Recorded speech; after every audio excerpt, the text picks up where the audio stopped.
Seireitei, a Bleach Fandom community podcast brought to you by Dr. Hollow's Brainwashing Shampoo. It's sure to be a hair-raising experience. My name is Lethan, and today I'm joined by Naomi. Heya! And Shini. Hello! Shini, this is the first time I think you and I have been on a podcast together, isn't it? It is. It's exciting. Yeah, because I think the ones I've heard you being part of before, it's always been Dale that's been hosting them. Yes, it has. So I'm excited. This will be fun. Yes, it will. So we've got 2 stacked episodes to get through, so will we take it away with those sweet episode recaps? Yeah, let's do it. Let's do it. So, in episode 49, Rukia's Nightmare, we travel back in time to Rukia's early days as an unseated officer in the 13th Division, where we meet the very expressive Shiba Kaien, the lieutenant of the 13th, and his wife, the lovely Miyako. After a mission that leaves Miyako hurt and feeling not quite herself. Why, you ask? Oh, because of the creepy Hollow possessing her, that's why. Kaien soon goes out for revenge, challenging the Hollow, only to get possessed himself, leaving poor Rukia with no choice but to end the Hollow's life, but also ending Kaien's, leaving nothing but memories and his heart. Yeah, good cheers. Anyway, okay, let's just go on episode 51. Episode 51, Morning of the Sentence. Kenpachi races through the streets of the Seireitei with Orihime and Yachiro on his back like an oversized taxi. But he runs straight into Captains Komomora and Captain Tozen. After vowing to defeat them and their lieutenants, Yomichika and Ikaku step in to help. This leaves Kenpachi just to fight with the captains. We see all the other captains and lieutenants begin to make their way toward the Sokyokyu for Rukia's execution. Meanwhile, Renji leaves the underground training arena where Ichigo is still training. This leads us to believe that Renji has obtained Bankai while Ichigo still works on his, but will he make it in time? That is the question. Dun dun. Love these Dun, dun. cliffhangers. Bleach is great with them. Oh, I know. Cliffhangers all the time. That's why I was glad I bought the anime en masse. Then I wouldn't have to sit and wait. Cliffhangers are great, and then you get a filler episode next. Oh, that's the worst thing, and that's why we're skipping them on our podcast. Yeah. Hallelujah. They just drain the life. They drain the life, and I think they disrupt the story sometimes as well, because you were so into something, and then it takes you straight out, and you're like, "Whoa, what's happening now? Like, what's going on here? Like, I thought this person was there, and that person, what? What's happening?" And then you can't remember what happened. Yeah, you're just like, oh. Yes. You're just making me wait by throwing this miscellaneous in. Why? It was building up, and then, oh, we'll be back after these filler episodes instead of these messages. Yeah. And I think, though, because a lot of them are, they're very loosely based on canon. Like, we say filler, but usually they're because Kubo done a sketch somewhere, or, a little bit of a mini comic somewhere in his manga. So a lot of these episodes, I'm talking about the episode fillers, they're based off of something Kubo's done, but he's not put enough content in there for it to be an episode. Take it out! It's like you're just trying to fill your 30-minute slot. Okay. Yes. So we've got episode 49 then. There's so much that happens in this episode. Finally, we are getting to see the gentleman who everybody's been mistaking Ichigo for. Yes. Who is this Kaien of which Rukia was saying, is that okay, Kaien, in the earlier episodes? What should I do, Kaien? Now we know who he is. Yes. And we also get to see the scene where Rukia, because we had that flashback, didn't we, where Ichigo was fighting Grand Fisher, and we heard Rukia get that flashback of someday, and we knew that it was potentially our captain at the time, telling her, there are 2 types of fights, and there's one for honor and pride, and Rukia, that was the reason why Rukia didn't interfere in Ichigo's battle with Grand Fisher. So now we're getting the backflash of that. Yes.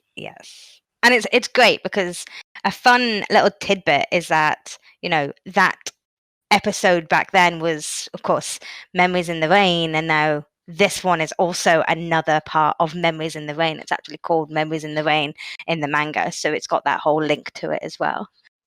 Again, alluding to the whole poetic links. Rain in the Soul Society. Can we just appreciate how good Kubo's storytelling was here? That we got little nuggets of everything throughout. Yeah. Leading all the way up to this, like how impressive that is. Like he will plant a seed, and then he will wait 50 fucking years to let it germinate. And I'm saying that because I've been noticing as we've been watching this, little seeds that have been planted 4,000 year blood war. Mhm. And we can't even talk about anything like that because I it's know. not been released. No. But I'm like, 50 No. fucking years later, Kubo. He's like waiting for it to grow into some giant oak tree or something. I don't know. Yeah, tell me Yeah. about it. So these ones, we're starting to get the little wrap ups, aren't we, of these little nuggets that have been planted already. So Kaien, did we think he looks like Ichigo? Hmm. I mean, I guess I can see where some people might reference that, but to me, I personally see them as separate beings.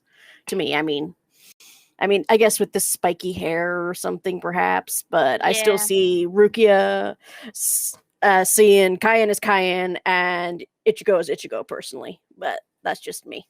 Kaien's very he's very expressive. Like he's got some amazing facial expressions.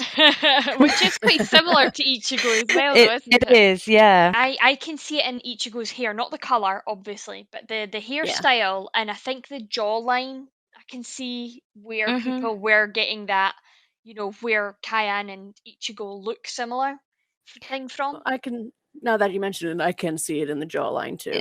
And I think it's also his personality, his desire to protect. Like he rushed in there because he felt like he had this kind of To avenge his duty wife. to avenge his wife, but also he had this duty as the lieutenant to go and avenge all the other members of that squad that died as well. I know that got my heart, man. He was just so loyal to his squad Mm-hmm. and everything. I mean, he was a real good lieutenant. I loved him as as like a character. Like see the scene where Rukia comes in, we could tell that she's like she's sick of hearing everybody talk about her like she's this princess, this pompous princess who got to bypass the exams, and then he walks in and he just like demands respect from her, and she's just like, finally, this is what I needed, like a normal. I just wanted to be treated normal, and he's doing that with me, and it was so good. Yeah. He's just treating me like any other squad member, and yes, that is what she's been waiting for the whole time. She was tired of hearing the gossip, tired of hearing, oh, she's handed everything, oh this, oh that, and then here comes along someone higher in the squad, someone whose opinion should actually matter compared to these other soldiers or squad mates or whatever, who actually treats her as a person. So I think that also really means a whole lot to her from that standpoint. It's not just some regular person saying this or that or the other thing. This is someone in the hierarchy recognizing her as anyone else in the squad. As a subordinate, yeah. We say that though, but I'm pretty sure like she's not the only unseated officer of the 13th, yet she was around the captain and the lieutenant a lot more than any other. So there was still a sense of how many kind of unseated officers got one-on-one training with the lieutenant and got to be in that kind of situation with them. So I'm going to draw this right back to the big bugbear that I have is that Rukia's spiritual pressure was much larger than Renji's when they were children, and I wonder if Captain Ukitake and Lieutenant Kaien, if they're both recognizing Rukia's potential, and that's why they're spending a lot of time personally training her. Mm-hmm. That Take and her of under course, their wing. yeah, that and of course she's the main character, one of the main characters of the show. So obviously she's got that that badge on her uniform. Yes, but also she's awesome. So let's face it, she's awesome. But I do think they have recognized potential in her. Yes. I don't think they would have just randomly pluck someone out of nowhere and just spend the time bringing them along, taking them, training them. They must see something in her, and it's not just because of her status. It's because she has promise. She has an ability to become a good Shinigami.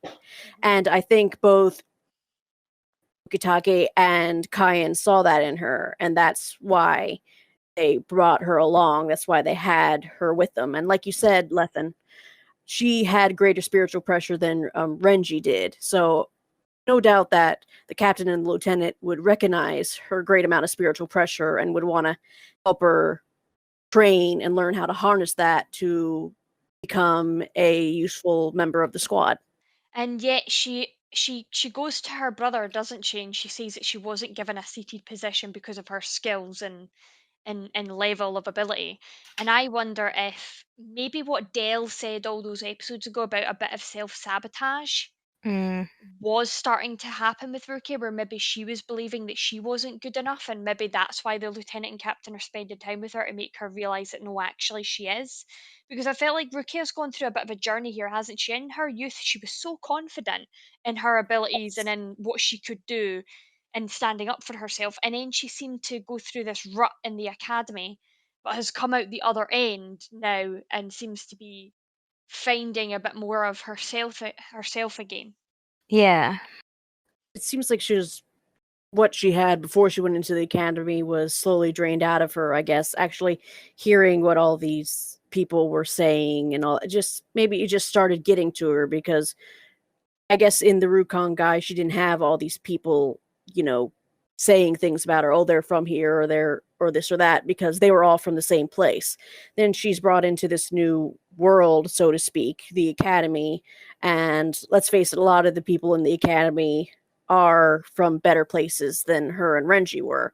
So, I mean, and considering, unfortunately, how people can be judgmental or anything like that, then they see them come in. Well, unfortunately, isn't it kind of what people do when they see people like that, talk about them or things like that, unfortunately, and say not so nice things? So that probably kind of wore on her and maybe wore away some of the confidence we saw earlier on. Yeah. And then Ukitaki, as you say, Taki and Kaien come in, and they're trying to nurture that back into her and make her have that confidence again. Although I'm pretty sure she's not going to have that same amount of confidence after what happens at the end of the episode. No, just if anything was building, it got crushed again, unfortunately. But I mean, it's there, and she had that nice relationship, and she not only looked up to Kaien, but she also looked up to Miyako as well. And really nice to have that kind of couple figure, both of them just looking out for her as well, the third seat as well as the lieutenant, which was really nice. I know, see the scene where Miyako turns up and wipes Rukia's face. I'm just like, it's so I cute. know. So cute. Yeah, my heart just went out to that. I'm like, oh. I would have been happy if the anime wanted to make filler episodes out of this, like see out of these flashbacks, like just having more scenes of these three together. I'd have been happy with that, but then it would have ripped my heart right out my chest. Yeah, ripped it out, stomped on it, shat on it, pissed on it, everything else. Like, honestly, ran it over with the bulldozer, stepped on it again. Yeah, but with then steel-toed boots. Can we also think about like how big a deal it was then for Rukia to let Ichigo fight battles by himself when she's already had to watch somebody do something like this before? Like, that just shows so much more of her character and how protective she was of Ichigo, but at the same time she's remembered and retained these lessons that her captain told her about the, there are battles to defend honor and battles to save lives. And battles to defend pride. Yeah.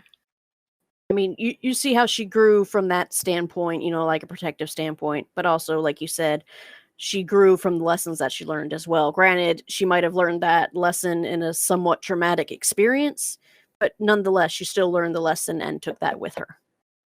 Cabbages. So...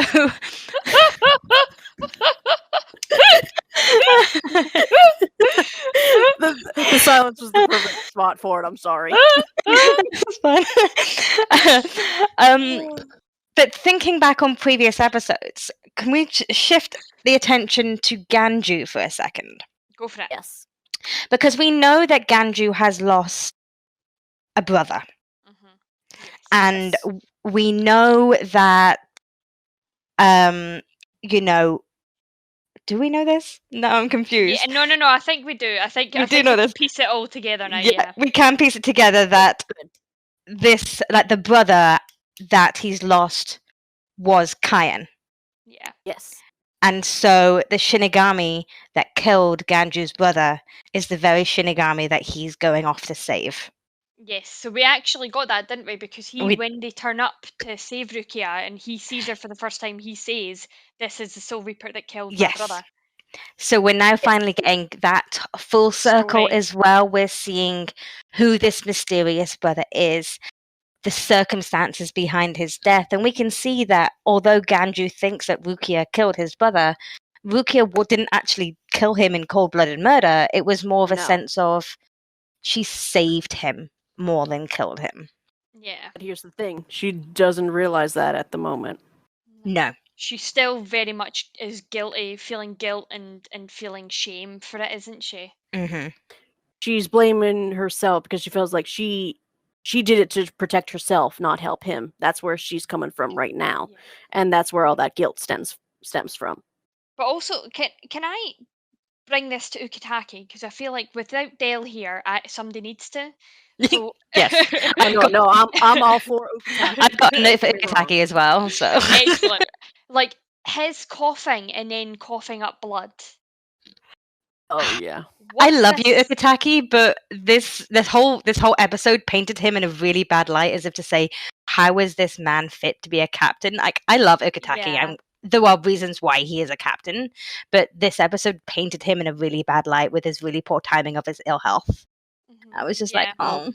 That can't entirely be helped either if he does have such poor health. But yeah, I mean, for those who I guess are getting to know him, because I mean, we all love Ukitake here, but yeah, at this point, it doesn't exactly paint the greatest picture, unfortunately.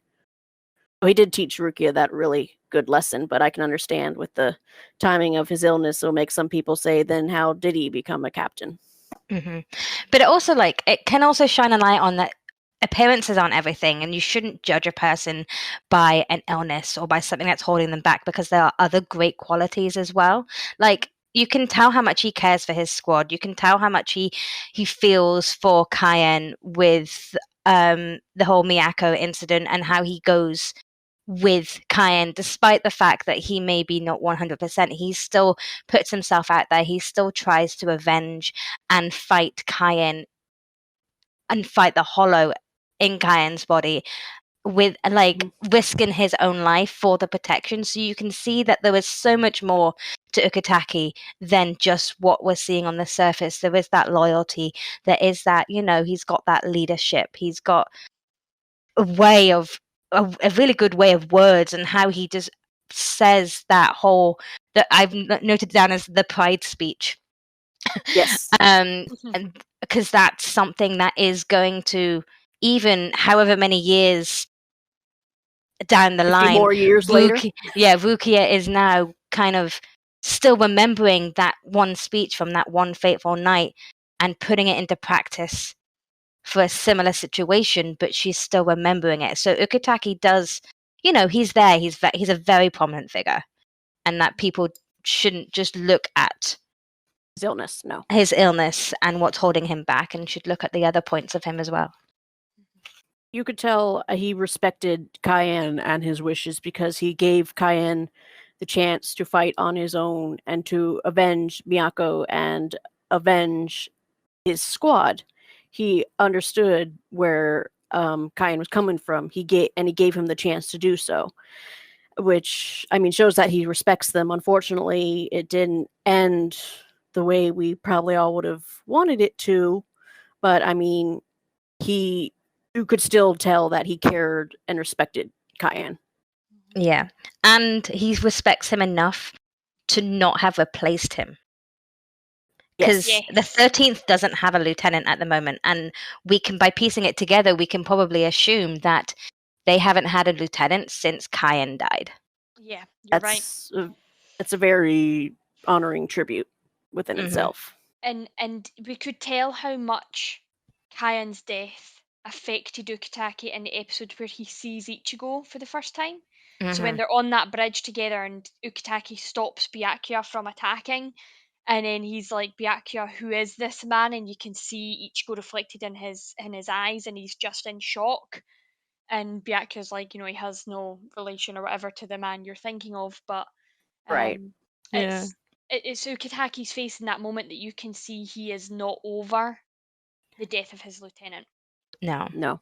Then how could you be? I mean, you could tell that they were a close-knit group that cared for one another, and it was a fairly traumatizing experience, as we can definitely see how it affected Rukia. So, I mean, why wouldn't it, in a way, still affect Ukitaki as well? I mean, it was his lieutenant, the one he worked the most closely with throughout however long he was the lieutenant. And I bet you for some captains as well, not all of them because I can't generalize, but some captains, especially captains who are as kind as Ukitake, like I can see them really taking somebody under their wing and nurturing them into that position of a lieutenant. So Mhm. even although we don't really get the backstory of how Kaien became a lieutenant, I can assume that Ukitake probably had all kinds of hands in that. So it must be like kind of watching a son die. Yes. Yeah, I wouldn't. definitely. I wouldn't mind filler showing how Kaien became a lieutenant. I would That love that. Give me all the that'd be- filler backstory. Just give me all of it. So you did notice that when Rukia was recalling the flashback because of the dream that she had that night, and the regret and guilt that she had for what she did, how she felt like she was responsible for Kaien's death. You could also see in part maybe that is why she's not really having qualms about being executed, because she said she was thinking to herself, she knows the execution is going to be the next day, but she wasn't really scared about it or worried about it. She almost seemed like a mix between resigned and accepting of the fact, because she feels like she deserves it after what she did to Kaien. That's what I picked up on as well, is that she's sort of sitting there and she's just like resigned to her fate, and part of her thinks she kind of deserves it. Yeah, she feels kind of almost lucky that she's managed to get this far, and now with this, the execution and everything that's led up to this point, she's like, it's my time. I hold my hand up, and yes, these are the crimes I committed. I'm not going to fight this. I will pay for them, Yeah. And I bet it's not just a crime of Kaien. I think she also really strongly blames herself for dragging Ichigo into this whole big mess as well. Yeah. Yes. She feels like she's the one who so-called ruined his life, so to speak, because he can never go back to what he once was. So she blames herself for that. She blames herself for Kaien. So she also said, no one deserves to lose blood over her. No blood should be spilt on her behalf for what she has done. So she says, I'm fine with being executed. That's just the way it is. Yeah. Go on. Cool. Well, will we have a look at those anime manga differences then? Yes. Whew. Where do I start? Okay. I'll start with just a minor one. You guys were talking about how you'd love like filler episodes with more Miyako and Kaien and just them being all, and Rukia, and just them being all like a cute little unit. Yes. That was actually filler. Yeah. In the anime, the whole group field trip to fight a hollow where Miyako is introduced, and also the scene with them saying goodbye to Miyako is all anime only. In the manga, she's just introduced over that monologue, and then the next time we actually see her, she's on the table. Oh. Speaking of groundbreaking major difference, Miyako is dead in the manga. She doesn't get possessed. Yeah. So Miyako is dead in the manga. Kaien goes out for revenge because they know they know the hollow has a nest a bit nearby. Yeah, I recall that. So this leads to more differences, including the hollow lamenting that he didn't eat all of Miyako and saying, I didn't want to use this again before he possesses Kaien. So this then leads to we as the manga reader, as we haven't seen what this is that he can possess, it gives a bigger reveal to both us and to Ukitake and Rukia that he can apparently possess people. But it alludes to the fact that he's used this possessing power before. Maybe he did possess Miyako in the manga, and she's the one who killed all the squad members. And then he just exited from Miyako's body and didn't eat her all. So this whole thing, as in the anime, as we know, Miyako is just merely unconscious, possessed by the Hollow, which fuels Kaien's revenge, and the Hollow regrets not playing with her more. Yes. So that's like this, and this whole big difference just kind of leads on throughout the whole thing with the Hollow possessing Miyako, and Kaien's fueling, and the whole reason for Kaien going after her is because they're chasing her because they don't want her to kill anymore. Whereas in the manga, Miyako's dead, so he's going out for revenge, and he's going to find the Hollow with the cabbage head and everything, and the feet and everything. So Cabbage. see, that's how you get it in. Are we going to explain this to the audience, or are we just going to ignore it? The challenge was to say the word cabbage, and I did it with it because he has a cabbage head. Oh god. Oh, God. They're gonna think we've been watching too much Avatar: The Last Airbender or something with the cabbage guy. My cabbages! My cabbages! Every single time. Anyway. My cabbages! Anyway, bringing it back.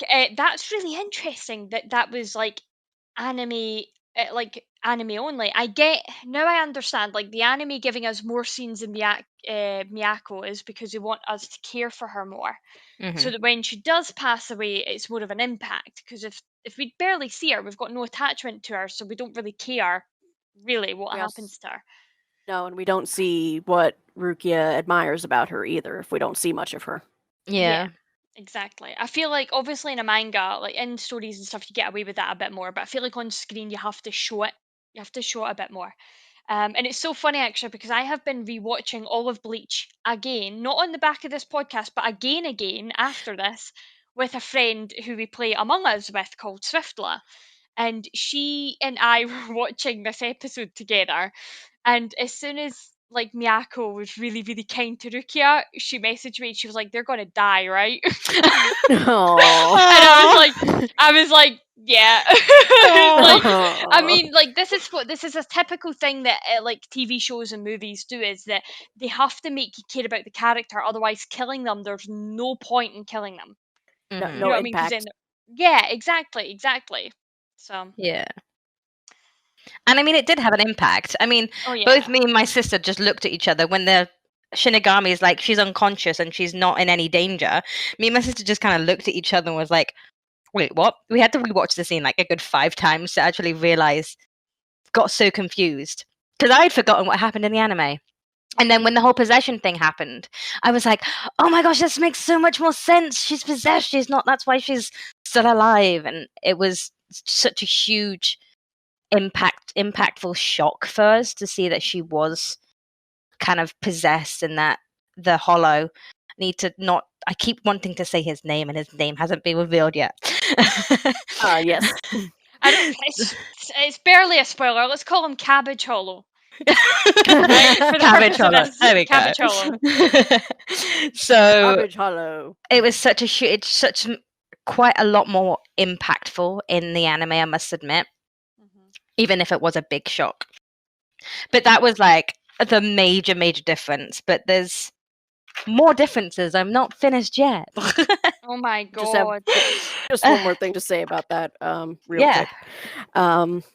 When I did a rewatch, this isn't the first time I've watched Bleach, and it definitely won't be the last. But when I was rewatching it again, and then I didn't remember exactly what happened. I mean, I did know, in part what was coming.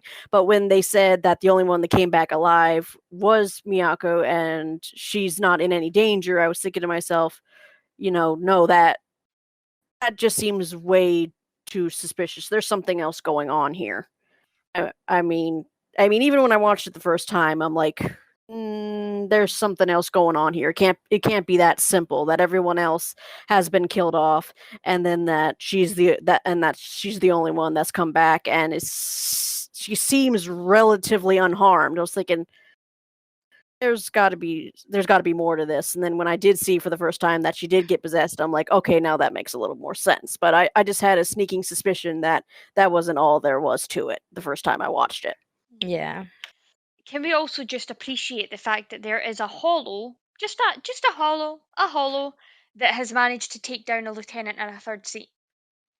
Like, I Yeah. think we've always taken hollows for granted before because we've seen them getting defeated by high-ranking officers so easily. Mm-hmm. But actually, Ichigo. some of Yeah. exactly. But some of them some of them are really dangerous. Yeah, you could probably Yes. put this hollow on the same kind of level as Grand Fisher, because of course Grand Yeah. Fisher had that reputation for taking down high-ranking officers as well. Mhm. So you've kind of got, like, if hollows had levels, these two hollows would be on the same level ish. Because they've also got unique powers. Like, for what we've seen of hollows, they're just like these random things that just, you know, lumber around, or the big tall ones, the Menace Grandes with the really long Pinocchio noses. You don't actually see that, you know, these guys could have almost Zampak toe-like powers. I mean, you touched his feelers and Made your Kaien Zanpakuto Zanpakuto disappear. disappeared.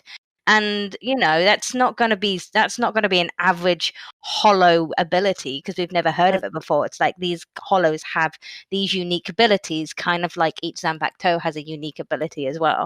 These aren't your garden variety hollows, so to speak. There's the almost like there's ranking of soul reapers. It almost seems like there's a ranking of hollows with abilities too, because again, not your average guardian variety hollow would not be able to just make a soul reaper's Zanpakuto just disappear, or, you know, take the form of someone else, like in the case of Grand Fisher. I mean, I think as well because we've seen some hollows with some abilities that were more easily defeated. I'm thinking of the one that attacked Orihime that could spout the seeds and control other people round it. Oh, yeah, Shrika. Yeah, and then we had the one Dumb Chandelier. Yeah. that was it. Yeah, and then we had, of course, Shrieker as well, the one that you know was the parakeets hollow that was firing the leeches and things. That's the one. Make them explode. Yes. Yeah, so we've met other hollows, but these two, like Grand Fisher and this one, Cabbage Hollow, seem to be on completely different wavelengths. But yeah, I just wanted to draw that attention. I just wanted to draw that. Maybe that's what hollow it is. That guy just got so pissed off of his cabbages that when he died, he became a hollow. Anyway, there you go. Yeah. Anyway, but Anyway, yes. so just it's a little different, but it can have like a big implication, and it's actually in Ukitaki's speech. So in the anime, he's listing all of the things that Kaien has pride of, and Miyako is Kaien's pride above all else. But in the manga, it's Kaien's honor that's above all else. So he goes, he's fighting for Miyako's honor, but above all else, he's fighting for his own honor. Whereas in the anime, he was fighting for his own pride, but above all else, he's fighting for Miyako's pride. So Miyako's much more high up on his pride list than it is in the manga. But this kind of, then the manga then implies that Kaien then blames himself as their lieutenant. So he's fighting on his honor as a lieutenant to avenge the deaths of not only his wife, but his third seat, all the other squad leaders. And that's why it's his honor above all else.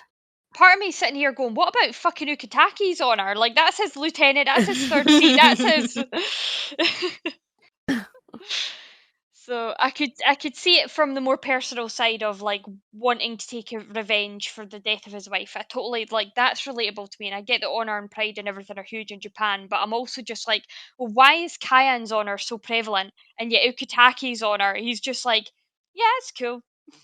Yeah. I mean, obviously, when Kaien does get possessed, you know, Ukitaki does go after him, but I'm also just like, that's interesting. Is he not as prideful or not as honorable? I don't know. Or maybe he just put his own aside for the sake of Kaien's, or maybe his pride lies in the pride of his lieutenant and his squad mates, baby. He's letting his lieutenant fight his own battles. because it's more personal to Kaien, because it's Kaien's wife. Wife, yeah. So it comes back to the fact that it's his wife. Yeah. Another Ukitake difference is that in the manga, there's a whole panel that after Ukitake has his coughing fit and Rukia turns up, Ukitake is then urging Rukia to kill Kaien. He actually shouts, "Rukia, kill him," which you don't see in the anime, because the anime is all this huge, big, the whole Kaien hollow is just coming towards Rukia. Thank you, coming towards Rukia and impales himself on the sword, which kind of, it's in the anime it's implied that Kaien regained control and sacrificed him on Rukia's and sacrificed himself on Rukia's sword, whereas in the manga there's a slight difference where Rukia physically moves her sword, because the sword's to her side in one of the panels, and then she moves her sword, so she's actually the one that's impaling Kaien on the urging of her captain. So Ukitake Also gave her the permission to kill and to defend herself. Yeah, so it's a lot more impactful that way, where she's got a lot, she's going to say that she's got a lot more guilt in the manga because she physically killed him on the urging of her captain, whereas in the anime, Ukitake wasn't there and wasn't urging him on, and Kaien seemingly self-sacrificed himself because it was the right thing to do. And also he apologized for putting her into that situation. Mm-hmm. I've got a question in. So see at the end of the anime where he says that he's leaving his heart right here, is that still in the manga or is that not? Yes. Sorry. Yes, it is in the manga. It is in the manga. I've read that multiple times. I was just going to pull it up and then I was like, where did I put my iPad? It's that I didn't put on charge before I went to work. That's awkward. But yeah, no, it's it is in there because we had to go back in the anime to see if it was mentioned in the anime because we weren't sure. Cool. No, that's cool. So the ending scene in the anime where Ukitake's running towards Byakuya, and letting him know that the whole execution has been changed. Mm-hmm. That's actually at the start of the manga chapters, and it starts off with Ukitake running to find Byakuya. So Byakuya then saying, "You've already lost one. You've already lost one lieutenant. What's losing one or two more? I mean, ouch, burn, Byakuya. Don't have to be so mean."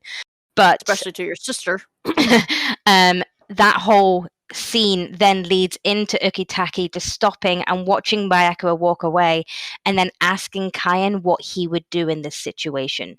Would you have challenged Byakuya? What would you have done? No, Kaien, you would have taken the path with the most pride.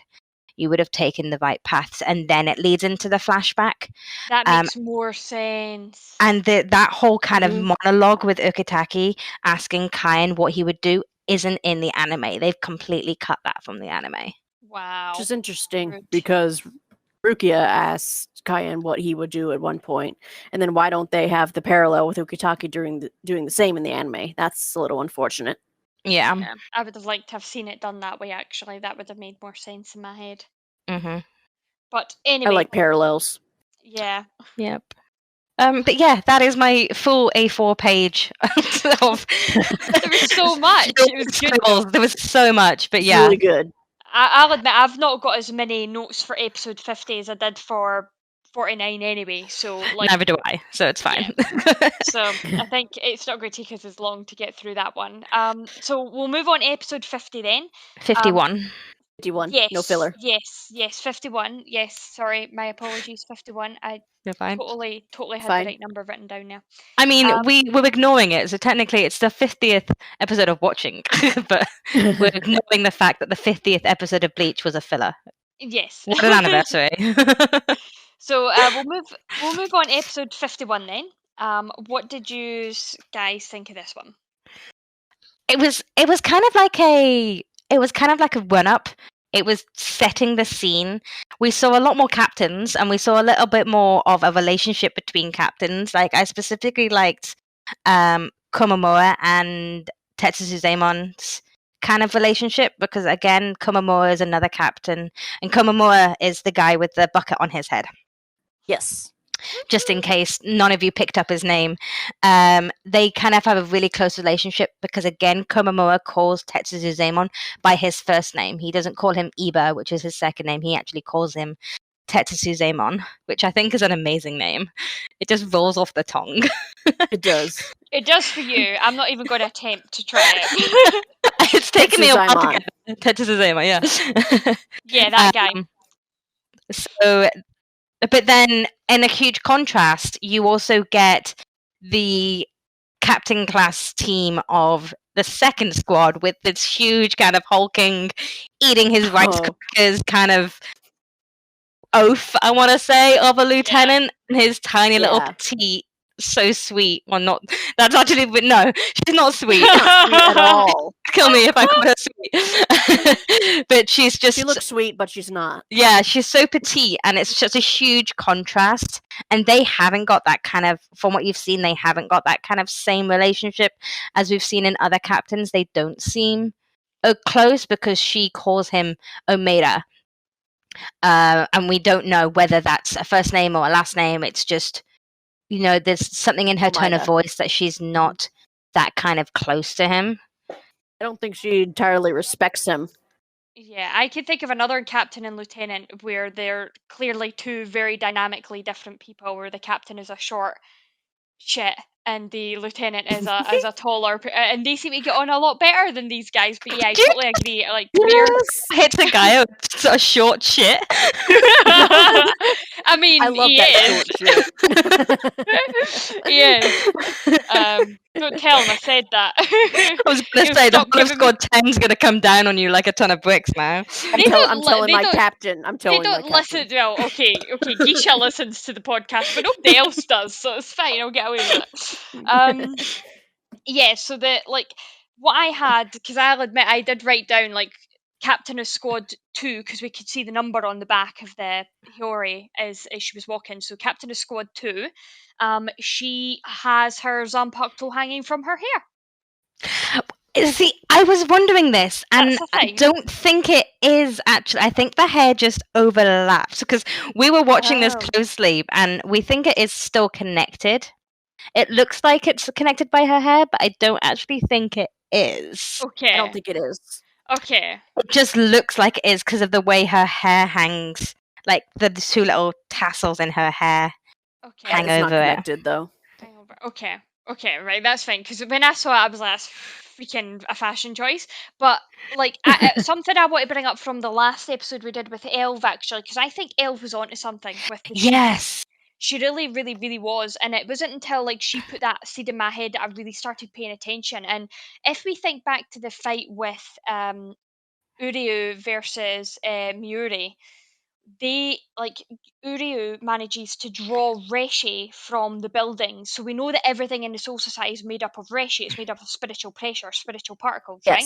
Mm-hmm. So I also think that is the sheath of the Zanpakuto is also made of the same thing, so that it disappears in battle, and especially Tashiro's, because actually when I watched back the episode of where he pulls his Zanpakuto out against Dean, because I was watching it back with Swiftla, I noticed that his sheath disintegrates, and it looks like it's spiritual pressure. It looks like it could be ice. It's pretty interesting. I'll have to check that out. Look at that closer. So when we have future battles, it's definitely something to look out for as well. Yeah. So now we've got an excuse for where all the sheaths disappear to. I mean, it makes sense. They have this convenient way of just, getting rid of it instead of it flopping around aimlessly between legs and all that. Yeah, it disappear where all the lost cabbages are. So we also get something else quite prominent in this episode I wanted to discuss. We see that Byakuya is praying to a picture, and when he closes the, doors to the picture, there is Hisana, and he says her name Hisana, and she looks like Rukia. She does. It's very strange, isn't it? Like, he's got a picture of someone who looks like his adopted sister, and it's a little different, but similar. Yeah.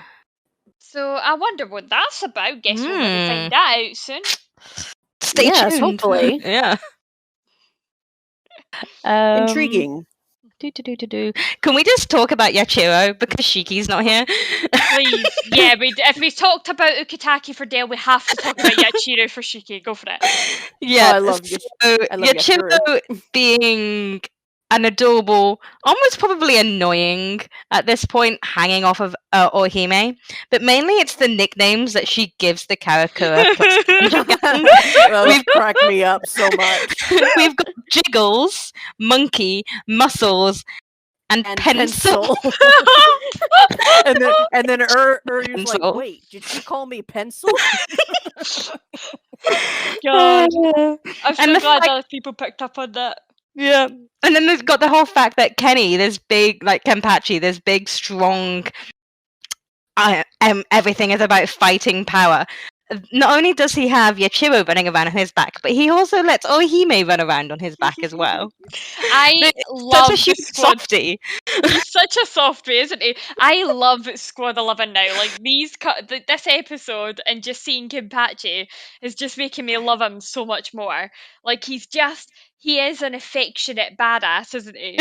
He is. I mean, he has this little pink-haired little girl hanging on to his shoulder all the time, and he doesn't seem to care. Yeah. He's running around, we've got Yumichika, we've got Ikaku, and then we've got Maki or Aramaki, and the hungover dudes are like, why is Aramaki with them? It's so surprising to see that this other guy is running around with him as well. There's a lot of day drinking that goes on in Bleach, just saying. There's so much, Apparently. isn't there? Not exactly professional, but okay. Exactly. In episode 49, we had Sentaro and Kione day drinking, and then in this one, you've got these two guys who are meant to be sweeping, but are clearly hungover. So, yeah. Is Gotei 13 life really that stressful that it drives everybody to drink? Yeah. Maybe so. It must I don't be. know. Secrets of the squads. The real housewives of the Gotei 13, The real housewives of the Gotei 13. I'd totally watch that. I mean, what else have they got to do? It's not like they've got football or rugby or anything that they can watch. They've got nothing else that they can consume. No. So just drinking? Right. Someone just needs to go to the world of the living and just bring back a whole bunch of TVs for these guys and a Netflix password and just share the Netflix password around. And a Spotify playlist, please. Yeah. Yes. They need some entertainment. On Spotify. Dear God. Anyway, I didn't really have many other notes for this episode. I think the only thing I had was, I think we got Tosen's Shikai, didn't we? When we see him attacking Yes. Kenny, Kenny wants to take them on 41. He's like, fucking bring it. Such a legend.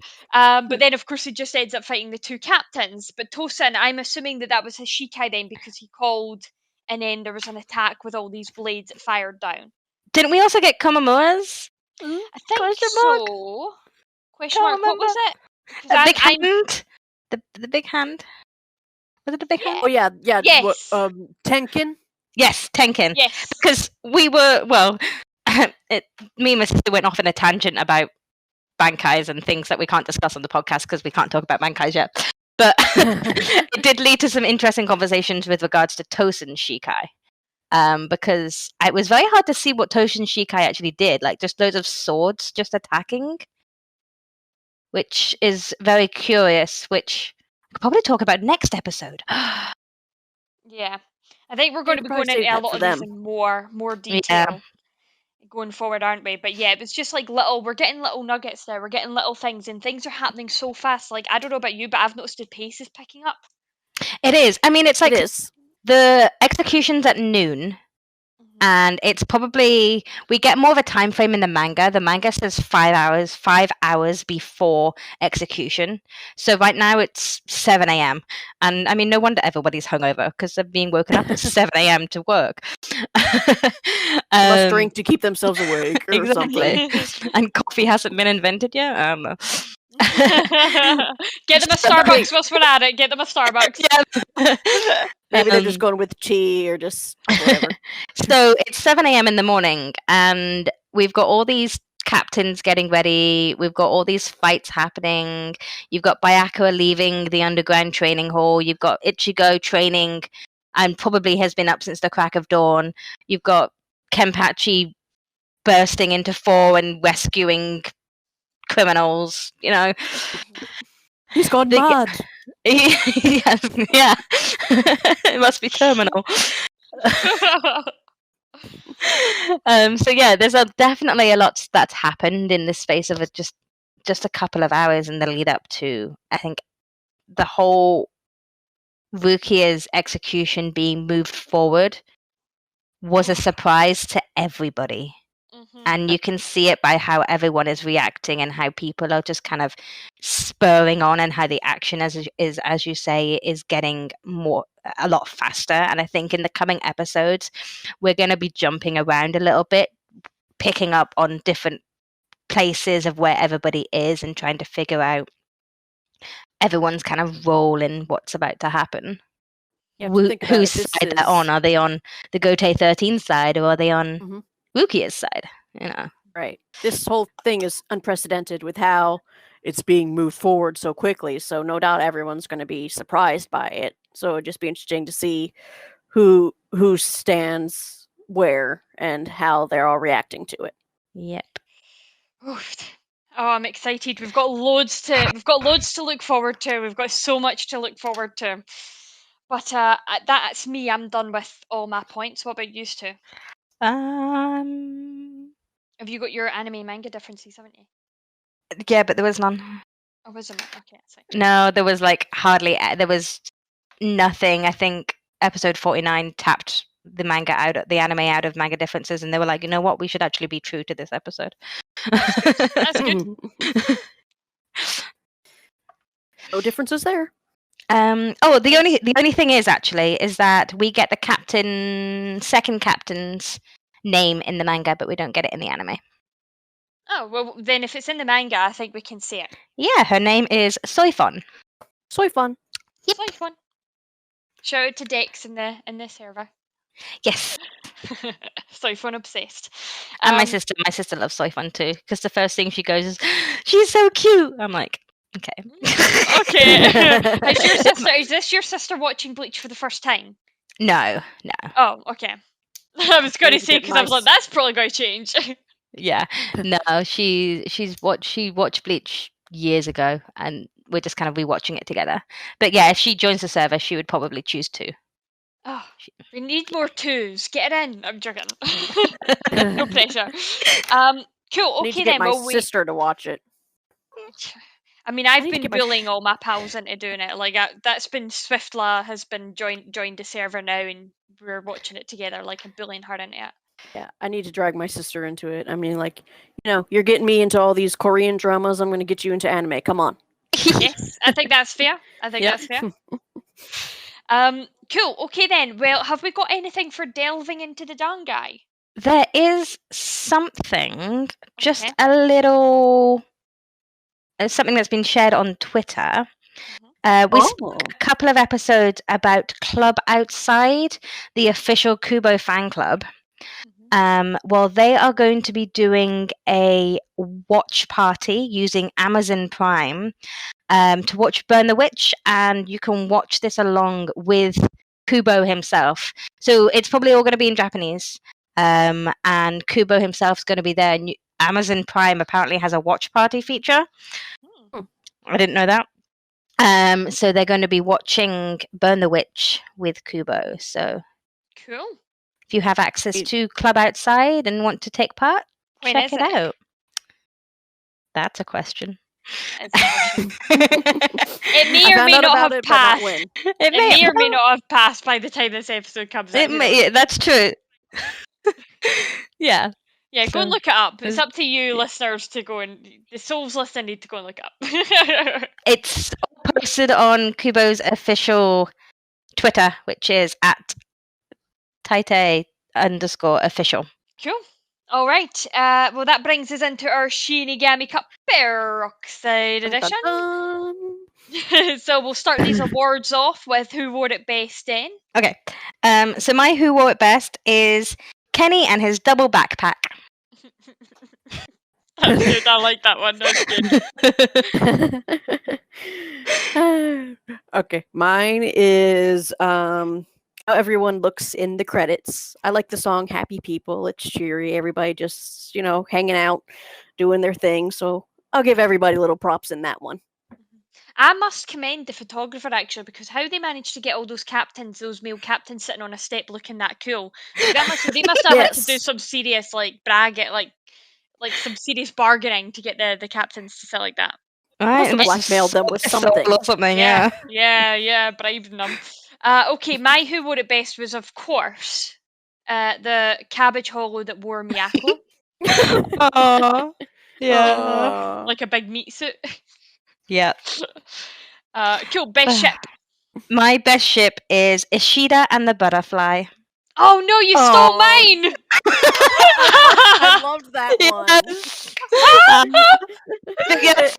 So Gaju's like, yeah, you go talk to the pretty butterfly, Uryu. And he's like, I don't know, maybe he's cracked or it must be terminal, depending on what you're watching. But yeah, Ishida just looks so, I don't know, high. He does. Well, you stole mine, so we'll come to Shini. Shini, what about you? He's just in love with the butterfly. Love at first sight. Okay, no, all right, I'm done. I have to give this to Kaien and his wife Miyako. Aww. It is sweet and sad, but it is an actual ship in there, believe it or not. Shocker, I know, but they deserve an honorable mention. Okay, double take. Mine is the whole Miyako not being dead thing, because of course it did take us a couple of wee watches, and we were scrolling through the manga, and that was definitely a huge double take moment for me. When he says the word, she's unconscious and then is in no danger, and I'm looking at a manga panel that's literally saying they're all dead, and I'm like, big difference. That's my talking. What you talking, Willis? Yep, and that's my double take. Mine was basically the battle between Kaien and the cabbage-headed hollow. Just because, I mean, we could see where hollows have we were talking about the unusual powers that these hollows have, and then the fact that he made Kaien's Zanpakuto just disappear all of a sudden. I was like, well, wait a minute, am I missing something? Because I know that the Zanpakutos transform when they go into Shikai. So for a second I thought it was part of the transformation, like, wait, no, it's gone. The hollow did that? So I was kind of like, had to do a little double take there, and just that whole scene and battle, and then, Kaien being transformed and then rushing at Rukia. That whole situation was a big double take for me. Mine's is you know, I prefer to do a funny one if I can, and my double take for this one was definitely Yachiru calling Uryu pencil. Because it's funny for so many, like, obviously she's meaning it incredibly innocent, but it could mean something else totally not. Oh my gosh, no. I'm just, it made me laugh on several levels.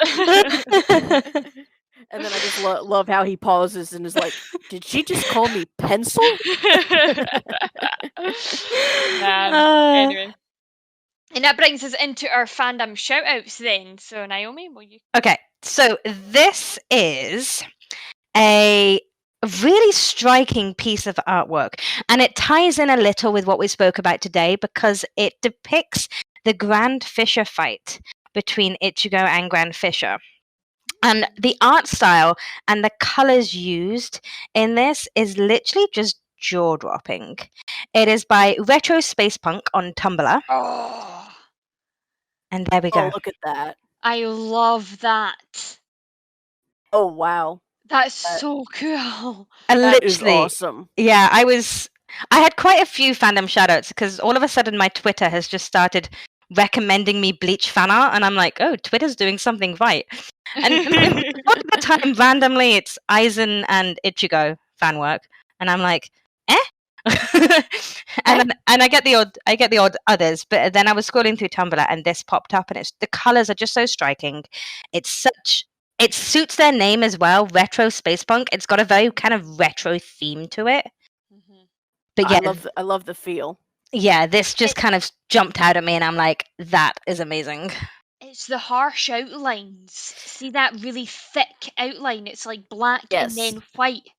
Yeah. That's so unique to that artist, because if you look at that sword, it's got like a thick black outline, but then a small white outline on the outside of the black. Mhm. That's really popping. That's really lovely. I love I that. like that. That is That's awesome. super cool, definitely. And I love the fact that Rukia is reflected in Ichigo's blade. Like, oh, that's Me super too. cool. Yep. That's super cool. And then you have all the hollows in the background. I mean, you got Grand Fisher, you got the you got a Menos, and then you got a Centipede Hollow, and then you Fisher D, and that's just wow. And of course, in typical Bleach fashion, it's all in the rain. Yes. Of course. Yeah. Very well done. Very well done. Love it. Love it. Shini, what have you got Bravo. for yours? Okay, mine isn't exactly related to the episodes, but it's still an awesome Bleach one. It is by someone called Byaruki on Tumblr, or NairaRain on Archive of Our Own and Fanfiction.net. She's done a couple of Bleach fanfics, and there's this one that she has, which is shortened to be called the Moon Arc, and it is one of the longest fanfics I have ever read. I mean, we're talking like over 400,000 words and growing. Did you not read Going for Gold? I haven't read that one yet. Okay. Oh, okay. Okay. I will. It's on my to-do list. I but love mean, your shameless plug there. I was like, well, how big? How long is it going to be? Give me a figure. That was in my head. I was sitting there going, give me a figure. How long? How long? Because Going for Gold took us 2 years to write, 500,000 words. well, that one, the last time I checked, it was 400,000, and I think she posted several more chapters, which I haven't read yet. Nice. And so, I mean, I absolutely love it. It has she's kind of filling in her own way some mysteries behind Rukia's background, or things that didn't get explained in the series. So of course, it does have a fan fic edge to it, but I mean, it had me hooked. I was loving it. I'm invested. She's including so many canon characters, and her OCs are done so well, and I was just sucked into that story. And as soon as I saw that she updated like several chapters at once, I practically died. Have you got the link there? Have you got the link that you can post in the podcast host chat? Yes, I do. I have it in my favorites. Let me pull it up. Plus, No I want to problem. stock it. Has it got a ship? Actually, it is not. It's not ship worthy. It doesn't have a ship in it, really. Oh. So it's kind of That's interesting. rare for a fan fiction. Yeah, I was expecting it. Yeah, I was expecting it to have a ship, and I was going to be like tentatively read tags because I'm that kind of person. I'm open. Yeah, there it goes. I'm that type of person. Oh, there we go. What did you do? Oh, did I disappear? You did. Oh my gosh, I'm sorry. I probably should have opened that in a different window. That's probably what happened. But yeah, I was pulling up the link that I can post right now. But yeah, it is not a shipped one, but I absolutely love it. Well, whilst we're waiting for that, I'll discuss mine. I managed to find a fantastical, magical piece of Kaien artwork. Oh. I know. Be prepared, ladies and gentlemen. This piece is done by VREN. No, hold on. Let me try it again. Vredin0A. So VREDIN0A. And I'm going to be putting the link and things in the podcast description. This piece of fan work that I'm posting just now has so much going on. Number one, he just looks crack-a-lackin'. We can see that he's pulling his Zanpakuto toe from his sheath, and there's like a blinding light off his Zanpakuto toe, and it just is so good. That is the light reflection of the light reflection of the blade of the Zanpakuto toe is so striking. That's what draws your eye to it first. And then you look up, and the whole perspective of it as well. Like, it's really hard. It's really hard to draw, but I can't imagine it's easy to draw of that kind of perspective, because you've got the angle of which he's holding and pulling the sword out, and leaning and everything. Yeah. And The look of Mhm. determination on his face is, yeah. Definitely worth checking that one out. Definitely worth checking all of these out. So all the links to all these will be in the description down below. Have we got any more for any more? No. Naomi, what about any last stuff for you? You all good? I'm all good in the hood. Well then, you wonderful, beautiful souls, that is the end of another episode. If you like what you heard and you want to get involved, you can find us by searching for TheSeireitei on Facebook, Tumblr and Instagram, and TSeireitei on Twitter. Each of these platforms will link you to our fantastically deadly Discord family, where you can chat with us about the show, read fan fiction, take part in creative challenges, and talk anything and everything Bleach. Now, Just be aware, Lethan likes shaking to death anyone that joins, so be prepared. I'm not allowed to do that anymore. I need consent before I can do that now, apparently. Anyway, Ichigo and Rukia might reap souls, but we're hoping to reap some 5-star reviews, and that is where you come in. Make like your favourite orange-haired protector and Ichigo to iTunes to rate us, review us, and make us feel like number one. To those of you listening on YouTube, don't forget to be like Chad and give us that good thumbs up. We really appreciate it. On the next episode of the podcast, we'll be covering anime episodes 52, Renji, Oath of the Soul, Death Match with Byakuya, and 53, Genichimaru's Temptation, Resolution Shattered. We'll see you souls then. Till next time, bye! Bye.